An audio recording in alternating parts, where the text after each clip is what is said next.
as a Jew who's observant, who's following the rules of the Judaism, of the Torah, Judaism is subservience to God. That's what it's all about. It's a religion of 3,000 years, while Zionism is a mere 150 years. It's a transformation to nationalism, to have a piece of land.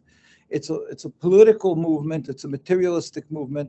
It was started by Jews who are non-religious, and they're simply incorporating, using the name Israel, using the Star of David, and claiming that it's a God, it's given to them by God.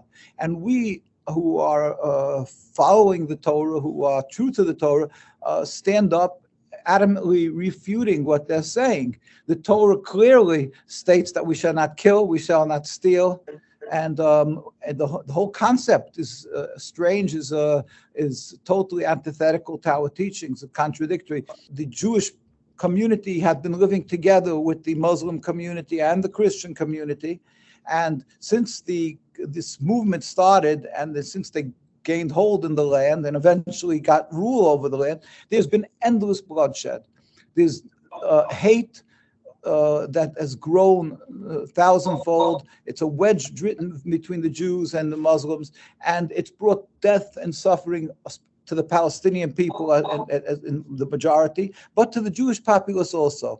As we see this last Saturday, it was shocking to the world, but the world doesn't seem to take in regard the 75 years that every day almost you have Palestinian death and suffering. But we as Jews do take this into consideration. We say this is clearly a rebellion against God, and it hurts us more than usual because it's being done in our name. And the rabbis you are seeing, the power bases that you are seeing in the settlements, that is fringe to the Jewish communities, those are the ones who bought into this tale that it's God's wish. But the central part of Judaism, the very religious, in whatever country, maybe in Argentina, the very religious says, no, we're dead set against this. We cry with the Palestinians. And therefore, what's happening today in Gaza, that they're bombing them relentlessly, and they're pointing and they're accusing them of being animals. It's even hard to repeat, and whatever they say of them,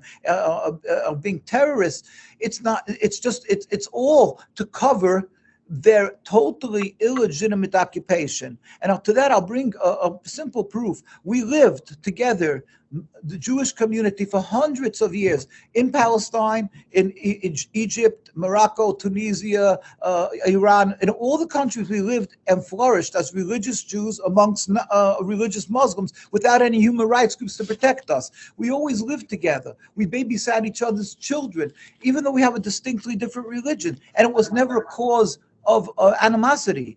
All that changed is the introduction of Zionism, the control of the land. And since that came, which is not 1948, it's in the 1890s or so, and they started coming in and taking over the lands. Since then, there's death and suffering, the Palestinians and of the Jews, because they are creating this fear, this hate, this estrangement. We can show many pictures how the Jews live together. Anybody old Arab will tell you, and every old Jew, how we used to babysit each other's children, like I say, and help each other. And I've had many stories of people will tell us.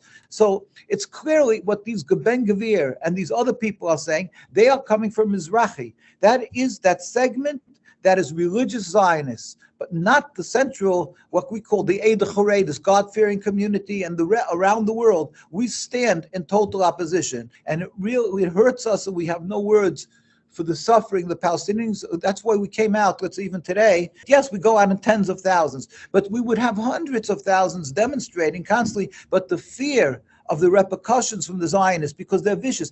We went out, 2 days ago to Manhattan. We demonstrated. I came back, the tar cars were slashed, the mirrors were broken. This is nothing to what they threat. They have death threats, and in Jerusalem and Al-Quds and in the other parts of occupied Palestine, they people get killed and arrested and so forth. So there's a reason why there's less of a voice that you will hear, even though our communities are full in opposition to Zionism. And we plead with the leaders today. It's very scary what today we are seeing. And there's assembled 300,000 soldiers at the gates of Gaza, and it's and of course the bombing there, and it's heartrending. There's no words, and we can only again plead with the world leaders and demand that this injustice, this criminality, this suffering of the Palestinian people has to be addressed. It must be stopped. One day this will end. It's against God, and we as Jews are crying and hurting with them and praying for them, and we go out tirelessly. Some of us go out all the time. I mean, we're doing this for years, and many of others. There's demonstrations in the front of the UN, and therefore we're going out. A lot of the media doesn't cover it because they know that they will be accused of being anti-Semitic. But we try. We hope that with God's help, that with His compassion, that He will free them, and ultimately with a totally free Palestine, we as Jews will be able to show our